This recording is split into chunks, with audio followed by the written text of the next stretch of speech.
ពាក្យស្រឡាញ់នាងអ្នកនៅភ្នំពេញខ្ញុំវិញនៅខេត្តជួបគ្នានៅរមណីយដ្ឋានពេលដើរកំសាន្តនៅសមុទ្រកែ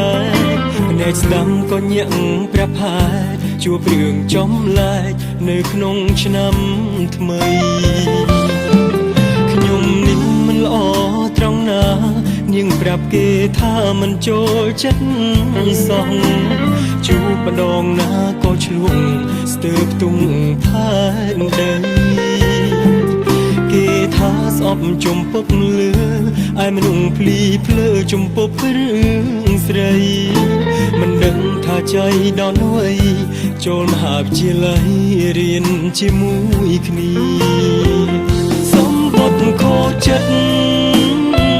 ផ្ញើទៅកាន់ឋានសួគ៌រាប់រយសំណួរចង់សួរឲ្យជួយពរនីហេតុអ្វីខ្ញុំស្រឡាញ់មនុស្សមិនត្រូវធៀបគ្នាតើឈួតឬជីបើខ្ញុំចង់សារភាពស្នេហ៍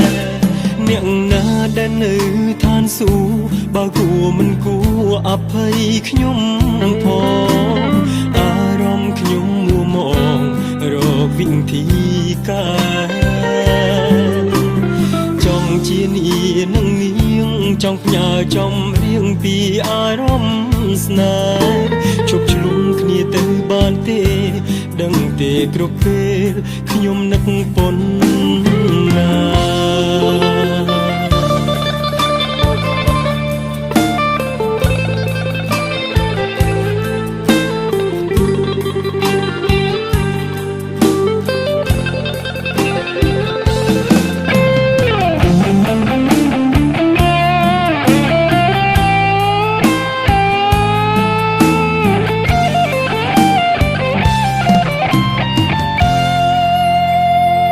សម្បត្តិខូចចិត្តផ្ញើទៅកាន់ឋានសួគ៌រាប់រយសំណួរចង់សួរឲ្យជួយពរនីហេតុអ្វីខ្ញុំស្រឡាញ់មនុស្សមិនត្រូវធៀបគ្នាតើឈួតឬជីបើខ្ញុំចង់សារភាពស្នេហ៍នៅឋានសួគ៌បើគួរមិនគួរអភ័យខ្ញុំផងអារម្មណ៍ខ្ញុំមួមងរកវិធីការចង់ជានាងនឹងនាងចង់ផ្ញើចំរៀងពីអារម្មណ៍ស្នេហ៍ជប់ឆ្លងគ្នាទៅបានទេដឹងទេគ្រប់ពេលខ្ញុំនឹកប៉ុណ្ណា